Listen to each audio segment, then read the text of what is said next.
e orar ao Senhor para que Ele nos abençoe com a sua pregação.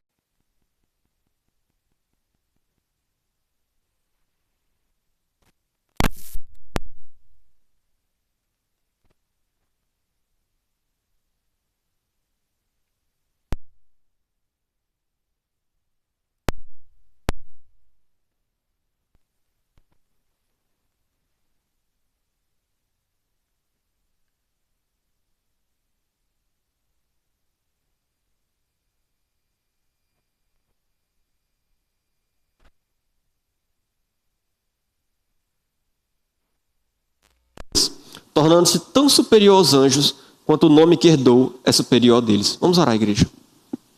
Amado Pai, estamos diante da Tua Palavra. É com grande alegria, Pai, que começando hoje, nas próximas semanas, nós vamos focar nesta porção da Tua Escritura, que tem muito a nos ensinar. Eu clamo desde já, meu Deus, que tanto a mim quanto a toda a igreja tenham a vontade e desejo de ler com frequência a Epístola aos Hebreus, de modo que nós possamos aproveitar ao máximo, ser abençoado ao máximo, praticar ao máximo as Escrituras em nossas vidas. Conduz-nos a partir de hoje, nessas próximas semanas, neste texto. Revela, meu Deus, através do Teu Espírito Santo, o conteúdo para a transformação de vidas aqui. Ilumina a nossa mente, o nosso coração para o texto bíblico. Age por meio do Teu Santo Espírito em nossa mente, em nosso coração. Em nome de Jesus, fala conosco nessa noite. Amém. Amados irmãos, sempre que nós começamos uma série, ou sempre que você vai ler uma Bíblia e você está lendo um texto, por vezes a gente olha na leitura do nosso texto e a gente acha, essa situação não tem a ver com a minha vida. Parece que não se encaixa. Olha, eu não vivo nessa época, eu não pratico essas práticas, eu não pratico essa cultura, parece que o texto não fala conosco. E é por isso que quando nós lemos a Bíblia, é muito importante para nós ter um pouco do contexto em que aquela carta foi escrita. Por que é importante ter contexto? Para que eu e você possamos aplicar aquilo que os primeiros leitores foi tão fácil para eles compreender, mas que para nós não é. Então, o que nós vamos fazer no início da nossa série é passar um pouco pelo contexto. O bom é que a carta de Hebreus, irmãos, nós vamos ver que ela é fácil para a gente passar pelo contexto, porque ela não traz um contexto assim tão grande.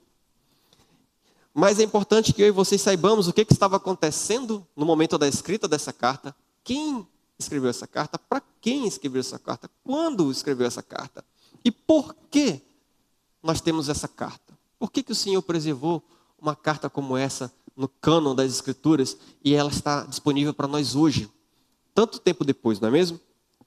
Então, primeiramente, quem é o autor da carta? E a resposta é, eu não sei. Irmãos, é verdade, nós não sabemos quem é o autor da carta de Hebreus. O autor, a carta, ela não identifica ninguém como seu autor principal. Por isso, muitos na história cristã vão achar, talvez fosse Paulo que escreveu. Mas nós vamos ver que lendo a carta, nós podemos descobrir que não foi Paulo. Por quê? Porque o autor da carta, em determinado momento, e nós vamos ver isso, ele vai dizer assim que ele é um crente de segunda geração. O que quer dizer um crente de segunda geração? É um crente que não ouvia as verdades bíblicas diretamente do Senhor Jesus ou mesmo dos apóstolos, mas de pessoas que ouviram de Jesus ou dos apóstolos. Entenderam? Por isso de segunda geração. Eu acho que eu e você somos de 60ª geração, né? Que já passou milhares de gerações até chegar a nós.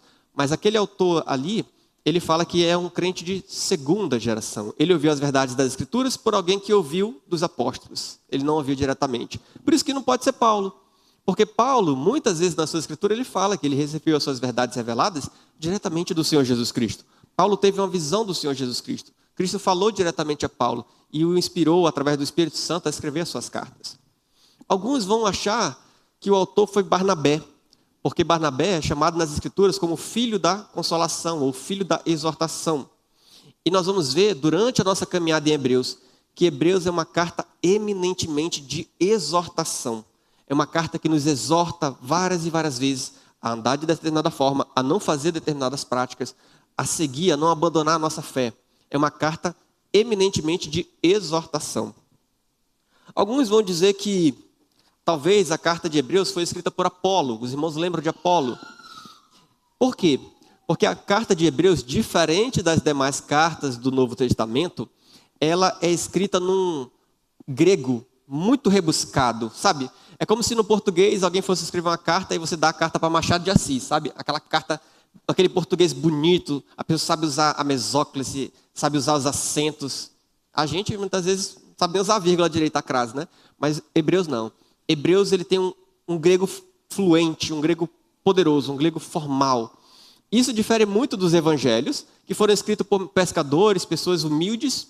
É diferente até mesmo das cartas do apóstolo Paulo, porque tem uma linguagem até mais rebuscada do que a do apóstolo Paulo. E isso é interessante, irmãos. Alguns vão dizer que talvez tenha sido Priscila, ou mesmo Áquila, sua esposa. Alguns vão chegar ao ponto de dizer que até mesmo foi Maria. Mas, irmãos, por que eu estou falando disso? Porque, na verdade, irmãos, apesar de o autor da carta, o homem por trás da carta, o ser humano por trás da carta, eu e você não sabermos quem é, o importante é que eu e você sabemos que foi Deus, o autor primário da carta aos Hebreus. As verdades contidas em Hebreus, nós podemos reconhecer claramente que foram feitas através do Espírito Santo, porque elas em nada destoam das demais escrituras. Nós vemos na carta de Hebreus, irmãos, que ela se encaixa perfeitamente nas demais temas das escrituras, que as verdades reveladas ali são verdades reveladas por Deus, através do Espírito Santo. Então, se algum dia alguém lhe perguntar, irmão, quem foi que escreveu Hebreus? Você pode responder com toda certeza, foi o Espírito Santo. Esse você não erra, esse autor é o certo. Esse autor dá credibilidade à carta. Então, para nós, talvez nós vamos nunca descobrir nesta vida quem escreveu Hebreus. Isso não é um problema, nós sabemos que Deus escreveu essa carta. Nós vamos ver, irmãos, que em Hebreus nós temos uma carta diferente. Por que diferente? O conteúdo da carta de Hebreus, ele parece um sermão escrito. Parece que o autor, ele pregou, como se alguém estivesse digitando a pregação de alguém, sabe? Do jeito que eu falo aqui para vocês, alguém estivesse digitando. E no final ele envia esse arquivo, vamos dizer assim. O conteúdo da carta de Hebreus é praticamente um sermão. E é por isso que eu falei que quando você estiver lendo Hebreus, tire uma oportunidade, tire um dia para ler ele do começo ao fim. Você vai ver que ele tem um caráter de sermão. Ele parece que alguém está pregando para a gente. Então, Hebreus tem um coração pastoral, uma carta pastoral, falando a um povo que aquela pessoa que escreveu conhecia, que eles deveriam perseverar na fé, mesmo em meio a perseguições. Esse é o contexto de Hebreus. Eram pessoas que estavam sendo perseguidas por sua fé, com desejo muitas vezes de voltar ao judaísmo antigo. Então, Hebreus tem esse tom de exortação. Ainda também nós podemos ver que Hebreus, irmãos, nós podemos ver que o tempo da sua escrita, nós não sabemos com exatidão, mas nós podemos estimar. Por quê? Porque em Hebreus, muitas vezes, o templo de Jerusalém é citado. E ele é citado, o templo de Jerusalém, como não só existindo, mas como se as atividades estavam ocorrendo diariamente. Ou seja, os sacrifícios estavam ocorrendo diariamente. Mas eu e você sabemos que o templo de Jerusalém ele foi destruído no ano 70 depois de Cristo. Logo, esta carta não pode ter sido escrita depois. Porque uma carta que menciona tantas vezes o templo, falaria algo a respeito de um acontecimento tão importante como esse. Então, Hebreus ele foi escrito ali por volta de 60, 70, até no máximo 70 depois de Cristo. E o que estava acontecendo ali na Judeia naquela época? Estava acontecendo a perseguição aos cristãos. Se você tem familiaridade com o livro de Levítico, lá no Antigo Testamento, volta lá no Pentateuco, é o terceiro livro.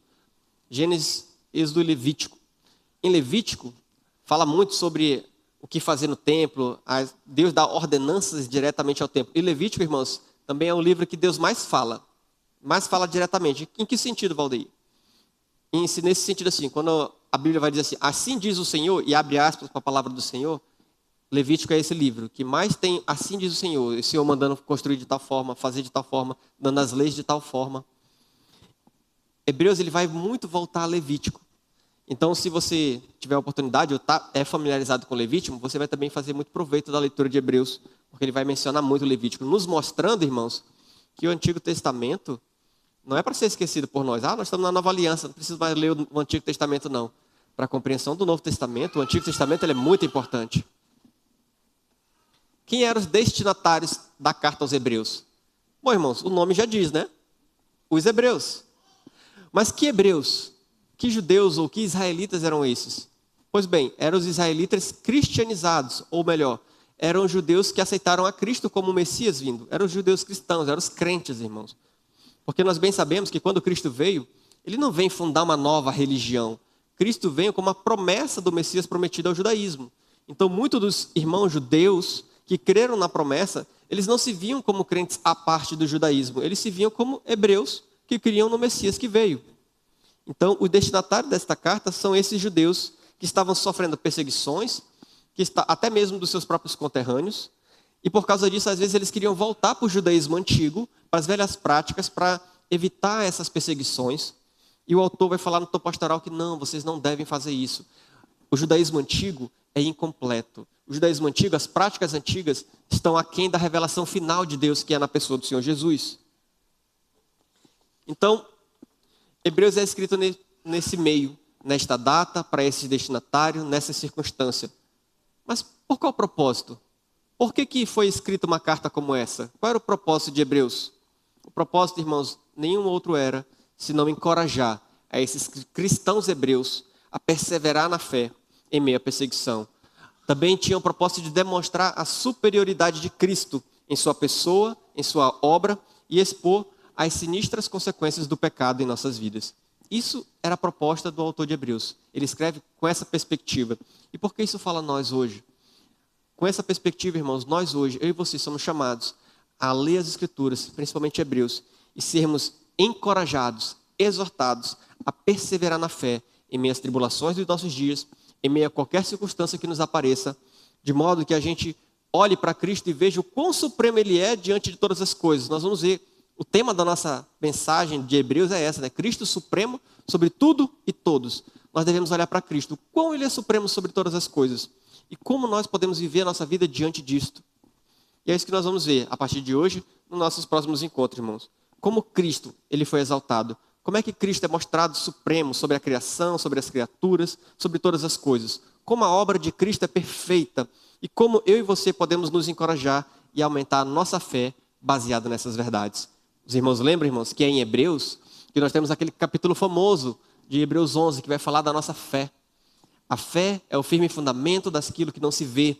Ou seja, eu e você, nós não vimos Cristo pessoalmente, mas a nossa fé é real, porque nós cremos naquele que a gente não viu, mas pela fé abraçamos em amor. Pela fé somos salvos na obra desse Jesus que nós não vimos com os nossos olhos, mas temos uma esperança viva, firme e real nele.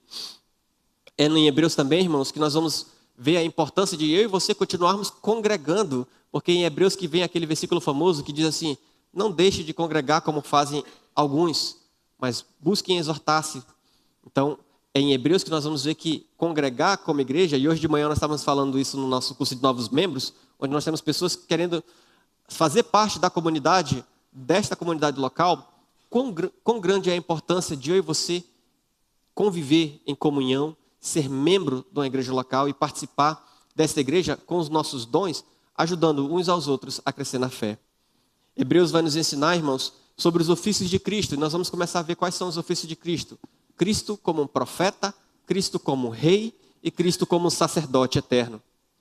A carta vai nos contar também, irmãos, que eu e você, nós não devemos abandonar o Senhor. Uma vez que nós experimentamos da graça de Cristo, uma vez que nós o conhecemos, eu e você não podemos mais apostatar. É em Hebreus também, irmãos, que nós temos aquele versículo talvez um pouco difícil, onde vai dizer que pessoas que experimentaram da graça de Deus fizeram apostasia, abandonaram. E eu e você podemos perguntar: como é que pode isso? Como é que alguém pode experimentar de Cristo e abandonar? A perseverança dos santos não existe? Nós podemos perder a salvação? Hebreus vai nos dizer que não é isso que eu estou dizendo. Mas nós vamos tratar disso quando chegarmos no capítulo 6. Em Hebreus também, irmãos, vai nos encher de esperança.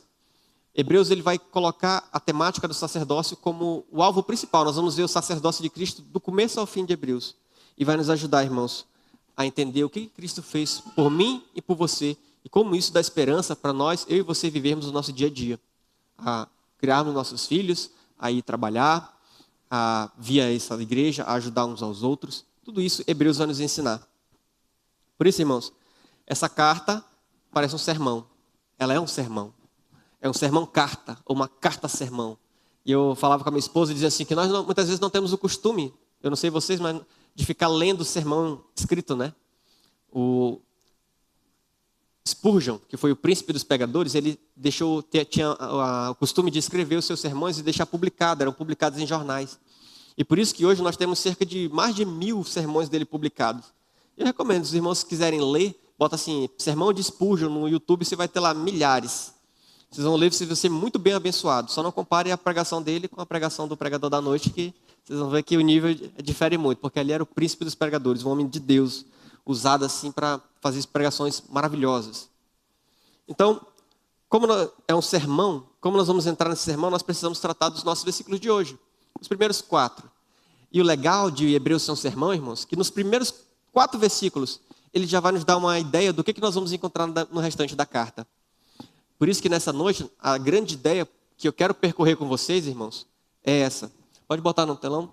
A grande ideia que Cristo é a última palavra de Deus sobre quem Ele é e o que Ele fez. Cristo é a última palavra de Deus sobre quem Ele é e o que Ele fez. A nossa pregação hoje vai ter 3 pontos. Nós vamos ver por que Cristo é a última palavra. Nós vamos ver Cristo como um profeta. Nós vamos ver quem Ele é, Cristo como um rei. E nós vamos ver o que Ele fez por nós, Cristo como um sacerdote. Por isso, volte para a sua Bíblia, no versículo 1 até a metade do versículo 2, nós vamos ler novamente. Nosso primeiro ponto da mensagem é a última palavra, Jesus Cristo como o profeta. O texto diz assim: há muito tempo, Deus falou muitas vezes e de várias maneiras aos nossos antepassados por meio dos profetas. Mas nesses últimos dias falou-nos por meio do Filho. Pausa aqui. Nós iniciamos uma carta, irmãos, o autor de Hebreus inicia a sua carta com uma declaração clara e evidente. Deus falou. O autor não se preocupa em explicar que existe um Deus. O autor não se preocupa em pensar em criar como é que Deus fez as coisas. Não, ele simplesmente chega para nós e diz, Deus falou. Antigamente, de muitas maneiras, Deus falava. O autor, irmãos, também não se preocupa em dizer quem é o Filho. Porque ele vai dizer que Deus falou nos últimos tempos através do Filho. Ele sabe que os seus primeiros leitores, e ele sabe, nós sabemos que eu e você sabemos de quem ele está tratando. Quem é o Filho? Jesus Cristo. É interessante, irmãos, que Deus, pense em Deus, o Deus incompreensível, o Deus majestoso, o Deus invisível, o Deus que está muitas vezes além da nossa própria imaginação. Ele fala e ele se revela para a humanidade. E o autor já fala que ele fez isso de muitas maneiras. De muitas formas no passado. O Senhor se revela à humanidade, irmãos. De diferente forma, eu e você não saberíamos da existência dele. Ou melhor, eu e você não o conheceríamos de maneira correta. Em Salmos vai dizer que Deus se revela através da criação, quando ele diz que os céus proclamam a glória de Deus e o firmamento as obras de suas mãos. Romanos 1 também nos lembra que os atributos invisíveis de Deus, o seu eterno poder e o seu caráter, são expostos pelas coisas criadas. Então, quando a gente olha para o mundo, nós podemos entender que existe um Deus, mas isso não é suficiente, não é conhecimento suficiente para nós. É necessário mais, e Deus dá esse mais, Ele se revela de maneira pessoal para nós. Ele fala conosco, irmãos. Deus se faz conhecido e a sua comunicação se dá através do ser humano. E nós sabemos que no Antigo Testamento Deus falou de diversas maneiras. Os irmãos lembram? Como é que Deus falou com Moisés? Através de uma sarça pegando fogo. Como é que Deus falou com Abraão? Através de anjos. Como é que Deus falou com o povo no deserto? Por meio da nuvem. Como é que Deus falou aos reis e ao povo? Por meio de profetas. Deus falou muitas vezes com a humanidade. Deus se revelou muitas vezes para os seus, para o seu povo eleito. Mas nos últimos tempos, irmãos, nos últimos dias, Ele se revela através do Filho. A revelação do Antigo Testamento, ela era de certa forma incompleta. Quando Deus fala para Adão, lá no Jardim do Éden, que o descendente dele pisaria a cabeça da serpente, Adão não sabia como se daria isso. Ele confiou numa promessa que o mal seria julgado, mas eu e vocês sabemos o que significa que o descendente da mulher pisaria na cabeça da serpente. Jesus, nascido de uma virgem, 100% homem, 100% Deus, destrói a Satanás na cruz por meio do seu sacrifício. Hoje, irmãos, eu e você temos um privilégio maior que muitas das pessoas que nós admiramos nas Escrituras. Porque nós podemos ver hoje a vinda do Filho de Deus. Nós podemos ver a promessa cumprida porque Cristo já veio. É por isso que em Hebreus, quando fala de heróis da fé, os irmãos vão lembrar disso, ele fala que muitos daqueles ali buscaram o Senhor, andaram com Deus, foram levantados, crendo em uma promessa, enquanto eu e você hoje aqui, nós sabemos que a promessa já veio. E nós cremos numa segunda promessa agora, a promessa de que a promessa que veio retornará. Não é isso mesmo?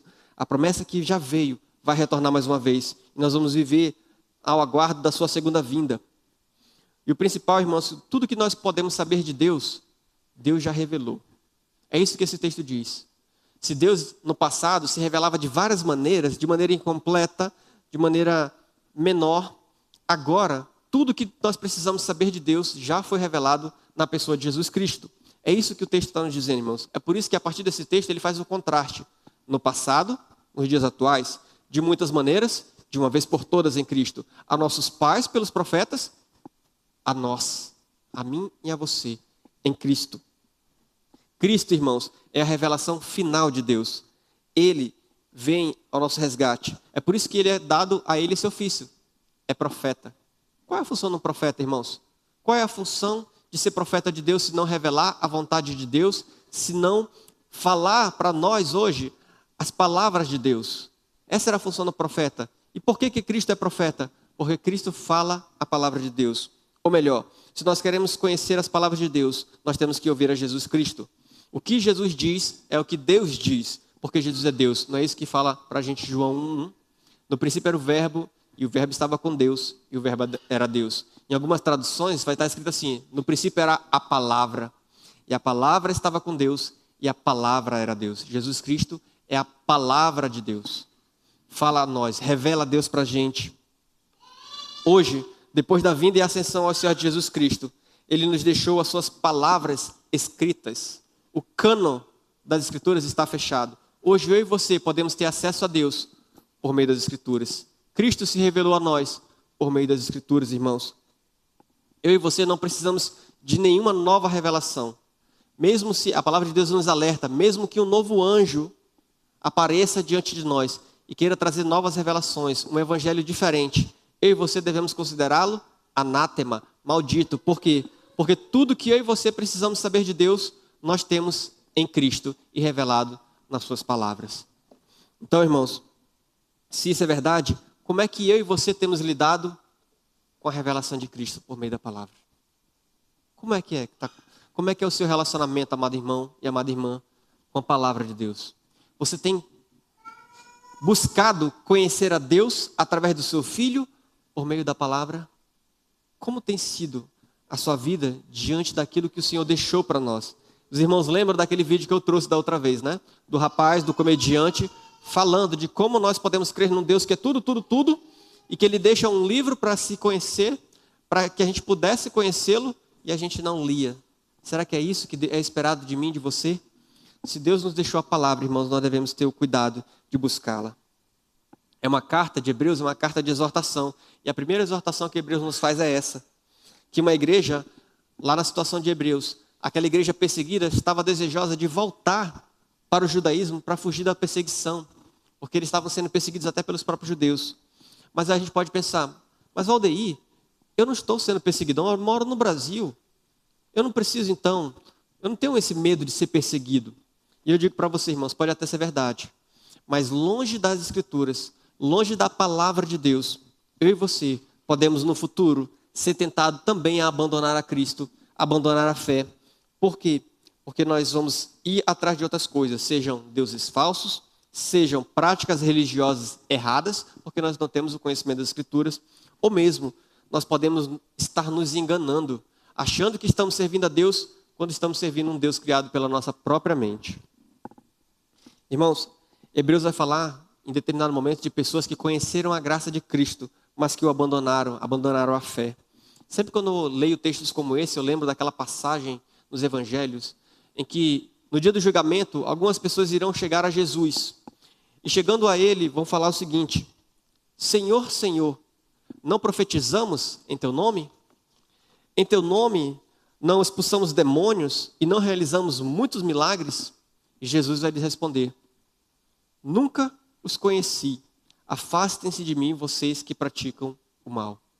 E eu pensava, olhava para esse texto e pensava, como isso é possível? Alguém expulsar demônio, fazer milagre?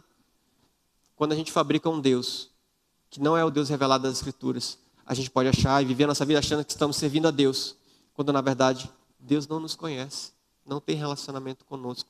É por isso que nós precisamos, para conhecer o Deus que se revela através do Filho, conhecer as Escrituras, irmãos. Nós precisamos conhecer a Cristo, ser conhecidos por Ele. E eu e você não vamos fazer isso longe da palavra de Deus, longe de um encontro diário com Deus através das Escrituras. Cristo, o Senhor Jesus, fez uma obra de deixar a sua palavra para nós. E eu e você não podemos negligenciar isso, o acesso a ela, a leitura e a meditação. Mas o segundo ponto da nossa mensagem nos lembra que Cristo é a revelação de quem Deus é. Ou seja, Cristo também é um rei. O texto mostra que Cristo se revela como um rei. Versículos 2, a segunda parte do versículo 2, até o versículo 3. O texto diz assim: a quem constituiu herdeiro de todas as coisas e por meio de quem fez o universo.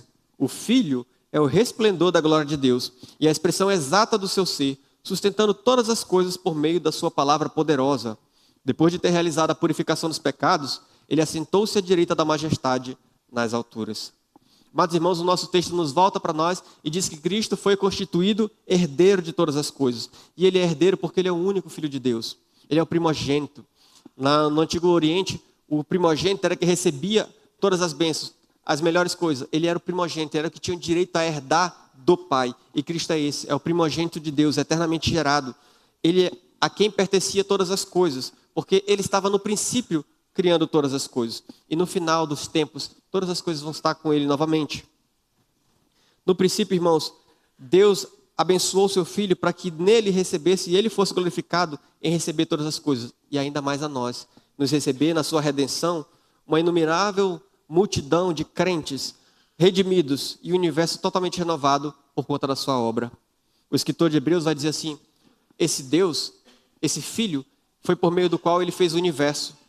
Jesus Cristo é Filho de Deus, irmãos, e ele é Senhor e Rei. E Cristo é Rei porque ele criou todas as coisas. Pensa comigo, irmãos, quando você cria algo com as suas mãos, pensa, vou fazer uma analogia bem simples aqui. Imagina que você está na sua casa com fome e você tem ingredientes para fazer um pão de queijo. E você pega os seus ingredientes que você comprou e você faz o pão de queijo. E eu pergunto para você, de quem é esse pão de queijo? É seu. Agora imagina que o Deus do universo, ele criou todo o universo. Criou o sol, criou a lua, criou a terra, criou todas as criaturas. A quem pertence tudo isso? A ele. A mais ninguém. Ele é rei porque ele é o criador de todas as coisas. Ele é rei porque tudo foi criado por meio dele e para ele.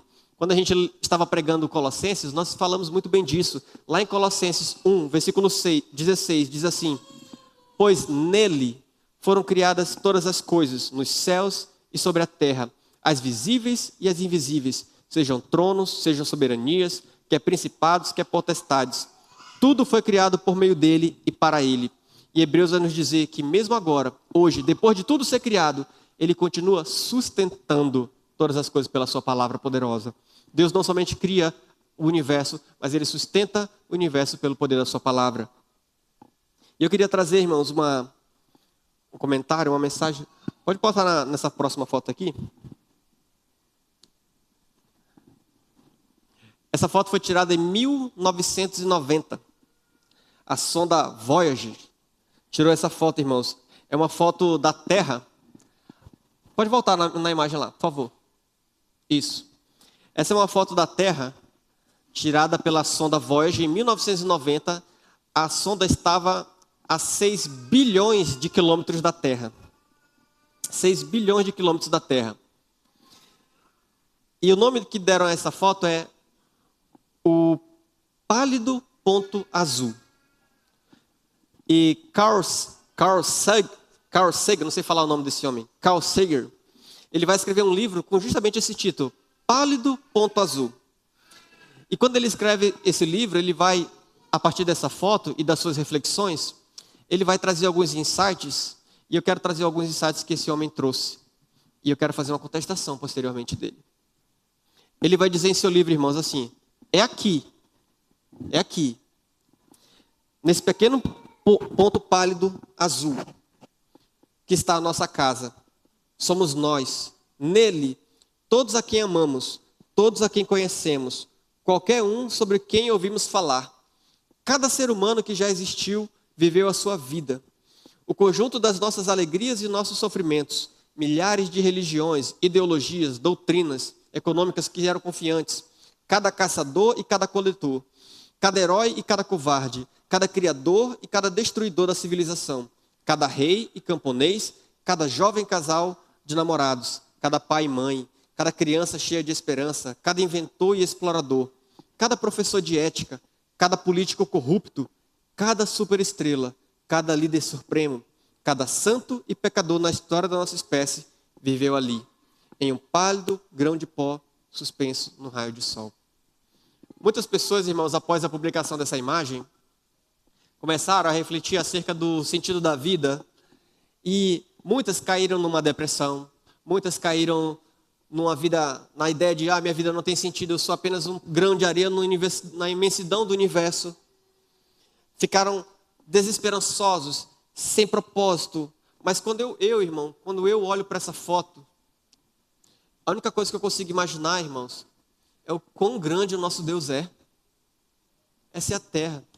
Um pequeno retrato do universo, tem a nossa Terra. Não sei se os irmãos conseguem ver, um pontinhozinho de nada ali. Mas o nosso Deus é maior que tudo isso. É o nosso Deus que cria o universo todo, que sustenta essa terra. E hoje Ele está sustentando essa terra pelo poder da sua palavra. O nosso Deus é infinitamente maior, infinitamente supremo do que todo o universo criado. E Ele cria todo o universo, irmãos, onde a terra é apenas um pó. Mas sabe o que é mais impressionante, irmãos? O Deus que cria todo esse universo, onde a terra é um pequeno grão. Esse é o Deus que fala comigo e com você. Esse é o Deus que ouve as suas orações. Esse é o Deus que te atende no momento da necessidade. Esse é o Deus que sustenta a tua fé. Esse é o Deus que ouve quando você ora pelos seus filhos. Esse é o Deus que providencia o pão de cada dia. Esse é o Deus que nos ajuda e que nos dá vida diária. É isso que eu consigo imaginar, irmãos, quando eu vejo um Deus grandioso e eu lembro que esse é o Deus que fala comigo e fala com você. Ele se importa conosco a ponto de mandar o seu próprio Filho vir nesta terra, sentir a nossa carne, morrer em nosso lugar. E este Filho, que foi o Criador de todas essas coisas, que fez o universo, Ele é o governador do universo. E Ele é o resplendor da glória de Deus. O Filho é a expressão exata do ser de Deus. Primeiramente, irmão, Jesus é o resplendor da glória de Deus, porque Deus é chamado de glorioso o tempo todo nas Escrituras. Glória, o que é glória de Deus? É a soma, irmãos, da bondade e da beleza de Deus. A glória de Deus é algo magnífico que os nossos olhos não conseguem contemplar. E a ideia que nós podemos fazer como uma analogia é como eu e você quando olhamos para o sol. A luz do sol é pura, é forte. E eu e você, a gente não consegue nem ficar olhando diretamente para ela sem queimar os nossos olhos. A glória de Deus é maior. A glória de Deus é tão superior, milhões de vezes superior à luz do sol. A glória de Deus é algo imenso, porque mostra a pureza e a beleza do nosso Deus. Jesus também é a expressão exata do ser de Deus. Ou seja, se nós queremos ver Deus, nós precisamos olhar para Jesus. Se eu quero saber como Deus é, eu olho para a expressão exata do seu ser, Jesus Cristo. Deus é invisível. Eu nunca vou conseguir enxergar Deus, porque a Bíblia diz que Deus é invisível. Mas se eu quiser conhecer Deus, eu preciso olhar a Jesus. Quando nos evangelhos, Jesus falando com seus discípulos, um dos discípulos chega para ele e fala assim: mestre, mostra-nos o Pai. E Jesus dá uma resposta assim: você está andando comigo há tanto tempo, como diz mostra-nos o Pai? Quem vê a mim, vê o Pai. Nós precisamos olhar para Cristo porque Ele é a expressão exata do ser de Deus. Esse termo, expressão exata, lá no Antigo Testamento queria dizer a ideia da cunhação de moeda. Não tem um molde de moeda quando ela bate no ferro e a moeda fica com a forminha, o rostinho lá do... É isso que eu queria dizer. É como no dia de hoje a gente usasse o carimbo. A gente tem um carimbo, quando a gente prensa o carimbo num papel, a imagem que está no carimbo vai para o papel. Essa é a ideia. Aquilo que Deus é, Ele é carimbado em Jesus. Jesus é exatamente igual o molde, é igual a Deus. Jesus é exatamente igual ao nosso Senhor. É por isso, irmãos, que aqueles primeiros cristãos que receberam esta carta, que estavam tentados a renunciar, a voltar para o velho judaísmo, o autor de Hebreus vai dizer: não façam isso. E eu digo para nós agora: não façamos isso. Não larguemos o nosso Senhor Jesus. Por quê? Porque você está abandonando o Rei do Universo. Você vai voltar para uma coisa incompleta quando você está diante já do Rei do Universo, do Todo-Poderoso, da obra completa. E é por isso, irmãos, que Cristo é Rei. porque ele criou o universo, ele sustenta o universo e ele é exata a imagem do seu ser. É exata a imagem de Deus majestoso nas alturas. E o texto vai dizer que ele está à direita do Pai. Cristo é rei, irmãos, porque ele está numa posição de majestade. À direita do Pai não quer dizer fisicamente do lado direito. À direita do Pai é um significado de que Jesus recebe autoridade. À direita de Deus quer dizer que Jesus tem autoridade para governar as nações. E é isso que ele recebeu quando ele terminou a sua obra. É por isso que Salmo vai dizer: assenta-te à minha direita, até que eu ponha os teus inimigos como estrados sob os seus pés. Cristo está em posição de autoridade. E para nós, hoje em dia, isso deveria nos lembrar, irmãos, que eu e você servimos ao Rei do Universo. Eu e você somos amados pelo Rei do Universo, o Todo-Poderoso, Criador e Sustentador, que não só fez, mas sustenta com a sua palavra todas as coisas. É por isso, irmãos, que eu e você devemos buscar dia após dia viver sob a senhoria deste Rei que nos amou, buscar a sua palavra que nos deu vida e que sustenta a criação até agora. E eu e você só podemos contemplar isso, viver desta forma, pela fé. Por isso que Hebreus vai falar tanto de fé. Eu e você só podemos servir a esse Rei crendo pela fé. Devemos obedecê-lo pela fé, nos sentir confortados em meio às provações, porque sabemos que em breve o Senhor vai reinar sobre todas as nações, vai voltar como Rei soberano novamente e vai reinar sobre todas as nações, vai destruir os seus inimigos com vara de ferro e vai convidar os seus servos, nós, a reinar com Ele, a adentrar ao gozo do seu reino. Talvez, irmãos, porque isso ainda não aconteceu, eu e você tenhamos uma certa desesperança, uma certa descrença. A gente acha que vive a nossa vida e parece que Jesus ainda não voltou e as coisas estão acontecendo, o dia a dia vem e a gente meio que foge, não vive a vida cristã como deveria. Mas nós devemos lembrar que pela fé, Jesus já é Rei, já está no céu coroado com honra e glória, irmãos. E um dia, quando Ele voltar, toda língua confessará, todo olho verá que Jesus Cristo é o Senhor. Em terceiro ponto, nós vamos ver o que Ele fez, a sua obra. Nós vamos ver o Senhor Jesus como o nosso sacerdote. Ao final, versículo 3 e 4 diz assim: o Filho é o resplendor da glória de Deus e a expressão exata do seu ser, sustentando todas as coisas pela sua palavra poderosa. Depois de ter realizado a purificação dos pecados, Ele se assentou à direita da majestade nas alturas, tornando-se tão superior aos anjos quanto o nome que herdou é superior ao deles. Essa última parte, irmãos, nós não vamos entrar nela agora. Essa última parte, que Ele é tão superior aos anjos. Isso vai ficar para a próxima pregação. Por que é preciso lê-la? Porque a frase termina com isso. A gente não pode terminar uma leitura na metade da frase. A frase vai até aqui. Mas na semana que vem nós vamos ver como Cristo é superior aos anjos. O autor gasta um tempo para falar sobre isso. Mas o que importa para nós nesse momento é a função de Cristo como sacerdote, aquele que purificou os nossos pecados, irmãos. É claro que eu e você devemos louvar a Deus como Rei e Senhor. Nós devemos ouvi-lo como verdadeiro profeta, irmãos. Mas esse terceiro ofício de Cristo é o que nos aperfeiçoa completamente. É o seu ofício sacerdotal. Jesus Cristo é o sumo sacerdote perfeito. E Ele é perfeito porque o seu sacrifício é perfeito. Foi por meio do seu sangue que Ele nos purificou do pecado. Mas ao mesmo tempo que Jesus é o grande sacerdote, nós sabemos pelas Escrituras que Jesus é o próprio sacrifício, porque Ele deu a sua vida em favor de cada um de nós. Por isso que o seu sacrifício é perfeito, porque Cristo foi crucificado sozinho na cruz, sangrou e morreu. E por causa disso, eu e você temos perdão dos nossos pecados. Não é necessário mais animais, irmãos, morrendo dia após dia, para tentar expiar os nossos pecados. O perdão de Jesus, o seu sacrifício foi de uma vez por todas. É por isso que no começo o autor vai dizer, Deus fala de muitas maneiras e de diversas formas, mas nos últimos dias, agora, é uma só vez. O pecado de Cristo é de uma vez por todas. Acabou com a necessidade de diariamente ou anualmente aquela morte de animais para expiar os nossos pecados. Agora, de uma vez por todas, irmãos, a obra de sacerdote de Cristo foi feita. Cristo salvou-nos dos nossos pecados. E antes mesmo dele nascer, o anjo veio à terra anunciar isso a José. Quando em Mateus 1 vai dizer que o anjo chega a José e diz assim: você deve pôr o nome dele de Jesus, porque ele salvará o seu povo dos pecados deles. Jesus reina em nós pelo seu Espírito e nos dirige como profeta através do Evangelho. Mas isso só é possível porque ele foi o Cordeiro de Deus que entregou a sua vida pelos pecados de cada um de nós e fez a purificação por nós na cruz. Eu e você, irmãos, nós não poderíamos encontrar paz verdadeira à parte de Cristo. Eu e você, nós não poderíamos salvar a nós mesmos ou purificar a nós mesmos, era necessário um terceiro, era necessário alguém mais perfeito, um ser humano perfeito, era necessário um Deus para que o perdão dele pudesse abençoar toda a humanidade. E isso nós temos em Cristo.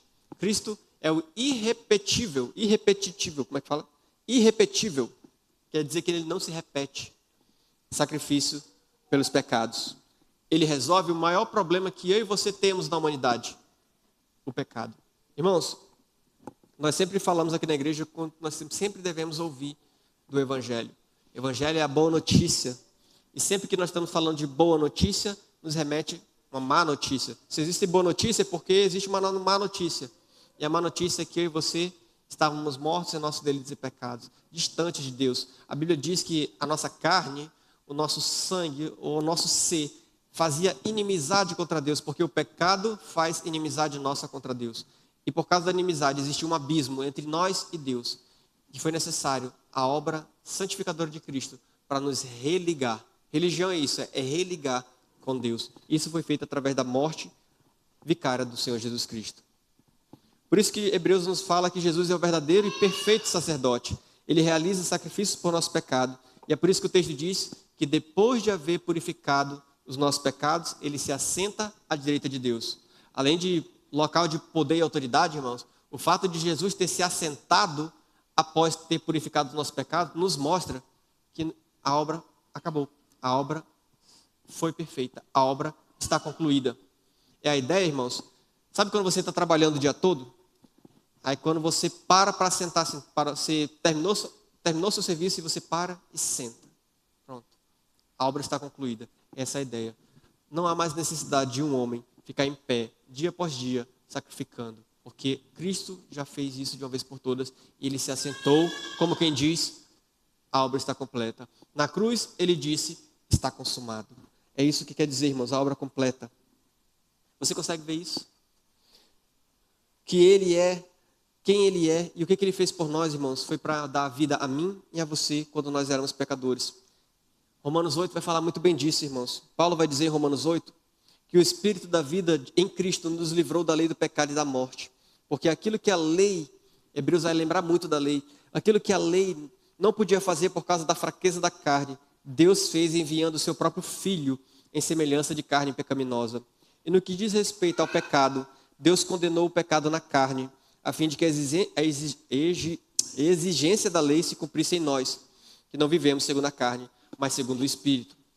No mesmo capítulo 8 de Romanos, irmão, nós lemos que quando Paulo diz que todas as coisas cooperam para o bem daqueles que amam a Deus, que são chamados segundo o seu propósito. E que não haverá mais condenação contra nós, porque agora é Deus quem nos justifica. E o apóstolo pergunta, quem nos condenará então? E a resposta é ninguém. Se o próprio Cristo morreu, ou melhor, que ressuscitou, o qual está à direita de Deus, e perceba, irmãos, ele está à direita de Deus, conforme lá em Hebreus, e também intercede por nós. Romanos 8. E quem nos separará desse amor? Será a tribulação, a angústia, a perseguição, a fome, a nudez, o perigo, a espada? Os hebreus estavam diante de perseguições, irmãos. Talvez eu e você não estejamos diante de perseguição. Isso não quer dizer que a palavra não se aplica a nós. Mas só mostra pra gente que Cristo é a revelação de Deus. Ele fala a palavra de Deus de maneira final. Como eu li agora há pouco, Cristo não só fez a sua obra concluída, mas ele ainda é sacerdote em cima de nós, no céu. Porque ele continuamente está intercedendo por mim e por você. É isso que Romanos 8 diz, irmãos. Ele continua orando ao Pai por cada um de nós. Antes de subir aos céus, antes de morrer na cruz, o Senhor Jesus orou por mim e por você naquela que a gente chama a oração pastoral de Jesus, lá em João. Então, a sua obra perfeita é o que Cristo fez. Assim como os primeiros leitores de Hebreus, irmãos, eu e você não devemos trocar essa revelação que nos foi dada. O reinado é a obra de Cristo por qualquer outra coisa, seja ela incompleta, como se precisássemos voltar para o Antigo Testamento, porque era incompleto. Tinham vislumbres da obra completa de Cristo. Eu e você já temos o vislumbre da obra completa. Também não precisamos de novas revelações. Cuidado, irmãos, com quem chega a você dizendo que tem novas revelações de Deus. Avalie por meio das Escrituras. Ninguém que vai chegar com uma nova revelação além daquilo que já foi revelado das Escrituras. Nós não precisamos de novas revelações. Em Cristo temos a palavra final de Deus sobre o que Ele quer falar conosco. Para concluir, amada igreja, eu quero fazer a nossa conclusão já usando as aplicações dentro dela. Diante do que nós ouvimos hoje, eu tenho uma pergunta para fazer. Como é que eu e você vamos responder a esse Cristo tão supremo? Nas próximas semanas, nós vamos aprender mais sobre como Cristo é demonstrado tão superior. E a pergunta que eu deixo desde já é: como é que eu e você, durante essas pregações, durante toda a série, durante a nossa semana, nós vamos responder a um Deus tão supremo, a um Cristo tão supremo? Nós vimos nessa noite que eu e você não seguimos em uma religião falsa, uma religião cheia de regras vazias, mas seguimos aquele que preenche as nossas almas. Cristo é o nosso profeta. Ele é a última e definitiva palavra de Deus. Eu e você não precisamos sair buscando mais revelações alguma. Se você quer saber o que Deus pensa, leia as Escrituras. Se você quer saber quem Deus é, se você quer saber qual a obra que Deus fez, leia as Escrituras. Deus falou, irmãos, e Ele fala ainda hoje, mas Ele fala através da sua palavra. E através dessa mesma palavra, Ele sustenta todo o universo. Por isso, irmãos, a primeira aplicação para a nossa vida nessa noite: volte-se para as Escrituras. Se Cristo é a última palavra de Deus, você não vai precisar de mais nada extra. Livros são bons, nos ajudam, nos edificam, mas é da palavra que nós precisamos nos alimentar. Nós podemos ouvir muitas pessoas falando, mas é da palavra que nós precisamos, irmãos. Busque a palavra, medite na palavra, maneje bem a palavra da verdade, e você vai ser abençoado com a presença do Verbo encarnado na sua vida. O segundo ofício de Cristo é que Ele é o nosso Rei, irmãos. Cristo é o nosso Rei. Ele é o herdeiro de todas as coisas. Ele que sustenta aquele pálido ponto azul no universo. Todo o universo foi criado pelo poder da sua voz. E se Deus governa as galáxias, governa as estrelas, Ele pode governar a sua vida. Não há perseguição, crise econômica, medo do futuro que possa destronar Cristo do seu trono, pois Ele está sentado à direita da majestade e nós devemos servir ao Senhor de tudo. Qual a aplicação que nós tiramos de Cristo como um rei? É que nós devemos deixar Ele reinar na nossa vida também, amada igreja. Entregue tudo a Ele, entregue o controle e o governo da sua vida. Obedeça-o, honre-o, exalte-o, busque-o, reconheça que Ele está sentado diante de Deus e nada foge ao seu caminho, nada foge. Nós devemos entregar a nossa vida ao Rei do Universo, irmãos. Deus controla o universo e cuida para que cada coisa esteja no seu lugar. Nós podemos entregar o controle da nossa vida a Ele também. Por fim, Cristo é o nosso sacerdote. Aquele que não ofereceu nenhum sacrifício, aquele que ofereceu um único sacrifício, irmãos. Mas Ele também era o próprio sacrifício. Onde havia culpa, Cristo trouxe perdão e purificação. Onde havia separação, Ele apresentou o seu sangue e nos abriu o caminho. Hoje, ninguém mais está lá matando animais para purificar os nossos pecados, porque Cristo já fez isso de uma vez por todas e está sentado, a sua obra foi concluída. O perdão de Deus é definitivo. Como isso pode ser aplicado em nossas vidas, irmãos? Descanse, igreja, descanse na obra concluída de Cristo. Muitos cristãos ainda vivem sentindo o peso dos seus pecados passados, achando que precisam fazer coisas. Eu preciso fazer algo mais para merecer o perdão de Deus, para ser aceito por Deus. E a única coisa que Hebreus nos ensina a fazer é, pela fé, confiar na obra de Cristo. Pela fé, nos arrepender dos nossos pecados, viver uma vida diferente, buscar o Senhor em oração.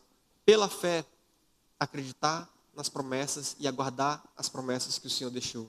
Aproxime-se de Deus, confiando, sabendo que você já foi purificado.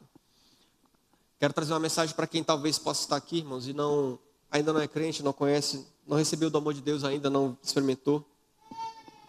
Cristo, Ele é profeta, Ele é sacerdote e é rei. Ele é um Deus que criou todas as coisas e sustenta todas as coisas. Mas Ele veio nessa terra, Ele fez a sua obra, e Ele deixou uma porta aberta para que você, hoje, possa se achegar a Ele por meio da oração, por meio de uma entrega real. O Senhor elege os seus, ama os seus, desde a eternidade. E se você ainda não conhece, saiba que Ele te oferece diante de si uma porta para conhecê-lo melhor.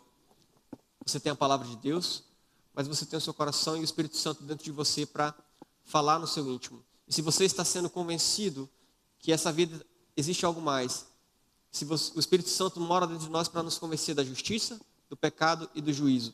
Se você sente que o seu coração está inclinado a conhecer mais Deus, busque-o. Ore ao Senhor.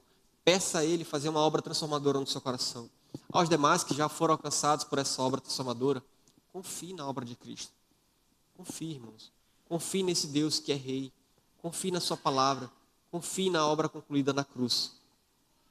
A igreja de Hebreus, irmãos, ela estava cansada. Estava tentada a retroceder às velhas práticas. Talvez você tenha chegado aqui nessa noite também cansado de lutas, desanimado com a fé, buscando talvez algo mais. Mas o meu convite para você nesta série é: não troque o Supremo Criador pelas coisas comuns. Não abandone a rocha pela areia movediça. Cristo é a última palavra de Deus sobre quem Ele é e sobre o que Ele fez. Que nas semanas que nós vamos ler esse livro de Hebreus, eu reforço o convite, leiam o livro de Hebreus pelo menos uma vez durante a nossa caminhada. Eu oro, meus irmãos, para que você, quando estiver lendo esse livro, você não esteja apenas vendo papel e tinta ali. Mas eu quero, irmãos, que vocês encontrem-se com o profeta que guia, com o rei que governa e com o sacerdote que intercede por cada um de nós ainda hoje. Vamos orar? Amado Deus, obrigado pela Tua palavra. Obrigado, Deus, pela Tua obra tão grandiosa. Obrigado porque de uma vez por todas o Senhor resolveu o problema do pecado. E nos convida, meu Deus, a resolver o nosso problema confiando nessa obra tão grandiosa. Entregando a nossa vida a Ti, entregando o nosso ser, nos permitindo, meu Deus, deixar o Senhor reinar completamente. Fala conosco através da Tua palavra, meu Deus. Desperta em nosso coração o desejo de conhecer a Tua revelação através da palavra, de conhecer como o Senhor é, como o Senhor age, qual a Tua vontade para as nossas vidas, como é que nós iremos viver uma vida santa que Te agrade. Isso tudo está contido na Tua palavra. Nos dá amor por essa palavra tão grandiosa. Ó Deus amado, permita que o Senhor reine, que nosso coração permita que o Senhor reine cada vez mais em nossas vidas. O Senhor reina soberano sobre o universo, que nós confiemos nisso. Que o Senhor tome as rédeas da nossa vida e que nós possamos achar guarida debaixo das Tuas asas protetoras. Nós sabemos, meu Deus, que o Senhor é o nosso sacerdote, fez uma obra de uma vez por todas e até hoje está no céu intercedendo por cada um de nós. Obrigado, Pai, por tão grande salvação. Fala no nosso coração durante toda essa série, em nome de Jesus. Amém. Vamos para mais uma canção.